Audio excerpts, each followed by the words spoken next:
Hi everyone, it's Tom again. I'm the coordinator for the UNLV Gear Up program, and we work with UNLV The Center, where we get you college ready. So let's go ahead and today talk about time management. There's actually a lot that goes into for time management, and we'll be talking about different dimensions of it. First, you have to discover your learning style. Whether you're an adult or a child, we are all lifelong learners. Whether or not you decide not to go to school, you still have to get training for your job and career, or even your passions, hobbies, and interests. So today, let's talk about different learning styles that you might have or that you excel at that's different. There's 4 learning styles and 2 subsets of those learning styles that we'll go over today. So one is, are you a auditory learner? Do you learn better when someone speaks to you or listen to an audiobook versus reading something on paper? Are you a kinesthetic learner? This means that do you need to have your hands on it, build it, really get involved. That's why some people say they are a hands-on learner, because they really need to mold it and get their hands dirty to really figure out what it's about. Are you a visual learner? Do you just do well watching presentations, taking notes, things like that? Taking notes actually belongs in the next section too, which is the reading or writing section. Do you like to read and write as a learner? This is your typical type of learning that you have done throughout your high school career and K through 12 education. Finally, are you a logical learner? Do you like to solve puzzles? Do you like to really put pieces of things together and think things out critically? We're all logical learners to an extent. So, this one's a little ambiguous, but some of us are more so. We like to map things out on a flow chart, or we like to really think about things on a very step-by-step basis. So that's what the logical path means. Finally, with all of these learning styles, are you a social learner? Do you learn better in groups, or do you learn better by yourself? Now, it's better to, again, participate in groups if you can get information from others that you wouldn't have gotten yourself. But if you're in a group and you're the smartest person in the room, sometimes you end up helping more or giving more information to others than you receive. So you have to find out if there's a balance. But then also, teaching helps you learn better too, because you don't really truly know something until you can teach it. But knowing how you learn and how to effectively leverage that to do better in school or in life is extremely important, because it saves you so much time. You don't want to be an auditory learner or a visual learner and try to just do everything hands-on if you're just not a hands-on person. Or take a bunch of notes and read a lot if that just puts you to sleep. So you want to lean on what you're strong at. And that's why this is one of the first things that we need to talk about when we talk about time management. Because once you find out how to maximize the way you learn, then you can move on to the other steps. So let's go on to the second thing that we can talk about, time management in terms of how to balance your day. If you look at your screen, we have a chart called the Time Management Matrix. And this was actually written from a book by Stephen Covey, 7 Habits of Highly Effective People, or the book for young teenagers, 7 Highly Effective Habits for Teens. And this time management matrix will change your life if you know how to utilize it correctly. So basically, you can see the 4 different colors: yellow, red, green, and blue. How we categorize our life and our tasks is we put things that we have to do somewhere in our brain in these 4 categories. So is it something I have to do right away? And is it important or not? So that's why you see there's an urgent section on the left and a not urgent section on the right. And then there's an important section in the top row and a not important section in the bottom row. So obviously, we want to categorize everything that we do in our lives into one of these 4 categories. So what you could do right now is pause the video and take some time to create your own time management matrix in these 4 grids and start listing things in your life that you do that belong in one of these 4 categories. Do you play sports? How important is sports to you? Are you planning to go into the NBA, NFL? Do you want to become a cheerleader? Like, what is it that you want to do, and how much of that is your passion and your life goals? That would dictate how important that is in this matrix. For example, someone who plays video games, they might not actually, that might be a waste of time for most people. That might actually belong in not urgent and not important. But for someone who's trying to become an esports or professional gamer, that could be the most important and the most urgent thing. So again, it depends on how you contextualize what it is that you want to do and what's important and urgent to you. So again, take a moment of your time and fill this out, and then we'll come back to it when we talk about what we're going to do next.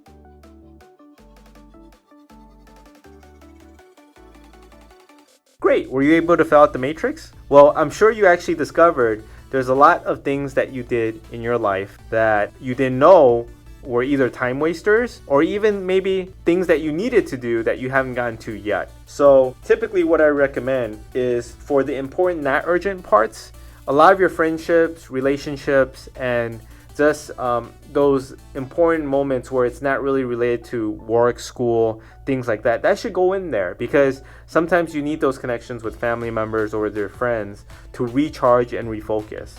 So that's actually one of the most important squares. The goal is to get everything from urgent and important to the important and not urgent category, because you don't want to be cramming or on edge all the time. Again, this is a very great tool to prioritize your life and to make sure that your focus is in the right direction. The next thing we'll talk about is a book called Getting Things Done by David Allen. This book has changed a significant amount of lives. It definitely changed my life. And the great thing about this book is it tells you how to think about working on things and how to plan and how to accommodate for new pieces of information or things that are due, and to put it into a workflow. And why it's so important is because if you try to keep all of that stuff in your head, you're just going to forget most of it, and you're going to feel overwhelmed because you're tasked with remembering a million different things. I've been where you've been, when I was in school, and I just thought I could handle everything and do it all myself. But eventually, when too much stuff comes into your head, you just start to forget stuff, or you just don't want to do anything. The number one reason for procrastination is actually being overwhelmed. People procrastinate because they have an idea in their head of what perfection looks like, and they have an idea of how you should do something. So in your mind, you might think that in order to do something really well, it's going to take 5 hours. But the thing is, if you have 20 different tasks that you have to do that you haven't prioritized and given up on some of the ones that you don't want to do, then these 20 different tasks might take 5 hours each to do them all perfectly. So that actually might take 100 hours to do all of them. And it's not that you're lazy. It's not that you don't want to do the work. It's just that you want to do them all perfectly. And that's the number one cause of procrastination, because what you end up doing is you put them all off because you think, if I can't do it perfectly, I might as well not do it at all because it's just gonna fail. But with the Getting Things Done workflow, we can start to kind of see and map out how to really manage our time effectively. So everything that you get in your life that you need to do goes into an in basket, which is typically your brain or mentally capacity of what you can handle, which is not good. Like, you actually want to write it down, whether or not you use a notebook to do that or a project management system that's free like Trello, Google Keeps, basically something online where you can put all the information into an archive or a place that you can quickly look it up and search for it. So that's what the in basket is. Then you have to identify what is it. So with the time management matrix, we could identify, is it important, not important? Is it urgent, not urgent? Things like that.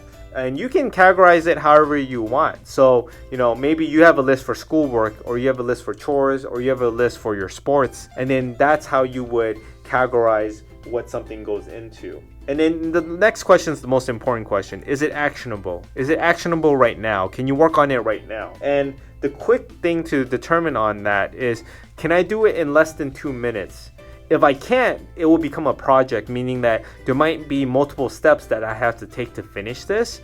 And that might be something that we have to put into a ticker file, or we have to put into something where we get reminded of it later, or we work on it step by step. So that's something that is very important in this Getting Things Done template, because it tells you whether or not you can act on it. If it's actionable, you move on to the next workflow.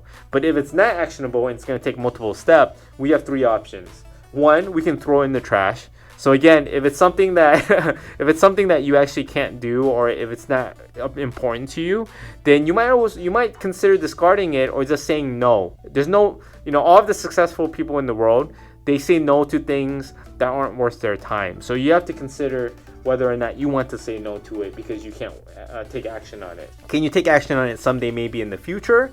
If you can, then you can break it down into maybe a reference file, where if it's an information that you need to look at later, there's a place in your house that you can store that information, or even on your Google Calendar where it can remind you later that something is due. Next, if we move on to the yes section where we are taking action on it immediately, again, if it's 2 minutes or less, then what's the next action? Is it a project? Is it a multi-step project? That's why something like Trello is really, really cool, because in Trello you can create checkboxes for different checklists, and you can basically add comments or delegate tasks. I'm actually going to include a link in this video below for the free software Trello, and you can get your hands on it and mess around and create your own project management system to better organize your life. Now, if you have project plans, you can also put it out on paper, and you can use a flow chart, or you can use some sort of, again, a project management system like Trello to basically plan out the steps that you need to take the actions or take the tasks to complete whatever it is that you're trying to complete. If it all takes less than 2 minutes and you have time right now, yes, you can do it. If it's a no, then you can delegate it to someone else to do it too, or you can defer it, meaning you can put it off until later. So when you delegate it to someone, like let's use an example. Let's say you have chores that are due, and you know that you have to, play a game for your football team, or you have to do something really important, and you actually can't do it. So instead, you could talk to your little brother or sister and say, hey, I can't really do that this time. Can you do the chores for me? I'll take over your shift next week, something like that. That's what delegating looks like. And then deferring would be working out a deal with your mom, saying, hey, I really have this important game I have to attend tonight.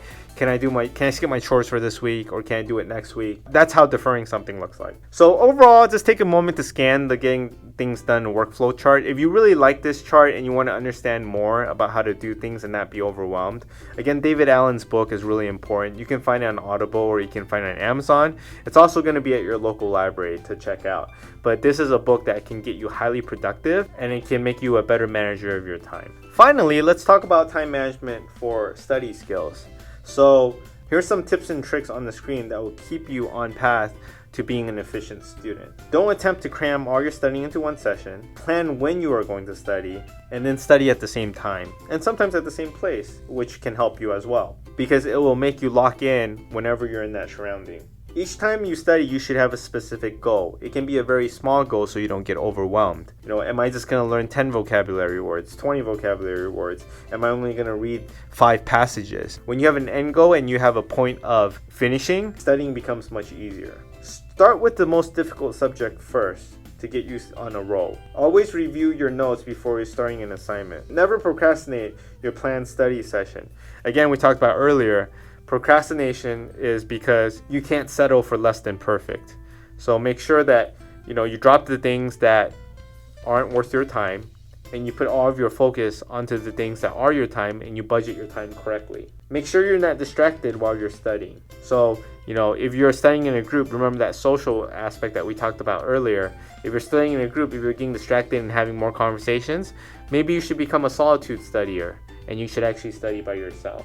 And then finally, you want to review your notes, schoolworks, and other class materials over the weekend or daily, because we all have memory regression. From the ACT videos that we did previously, we know that most of you can't remember what you ate for breakfast maybe a week ago. I can't. And if that is what's happening, then you want to make sure that you're reviewing these notes constantly, because otherwise you're just wasting time. You're just going to end up studying the same thing over and over again. And because if you're not reviewing your notes, you're going to forget it and have to study it again. So make sure you review your notes daily, and you're getting that information consistent throughout. Lastly, in the links, we're also going to include something called a focus to do timer called Pomodoro technique. This technique really helps with students who may have individualized learning plans and might deal with attention deficit disorder or attention deficit hyper disorder. And the reason why this is so good is it actually uses a kitchen timer, what you normally would use for baking, to basically run through the amount of time for you to finish a task. So it keeps you on pace.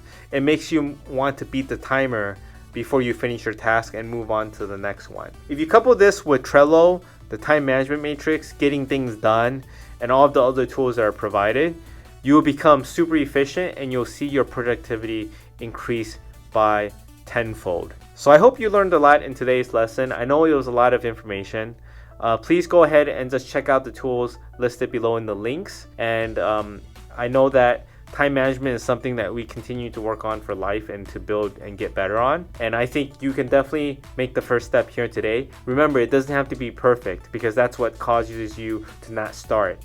Just take it one step at a time, take what works for you, use it, and just leave out what you don't like. Thank you so much, and I hope you have a great day today. Bye-bye.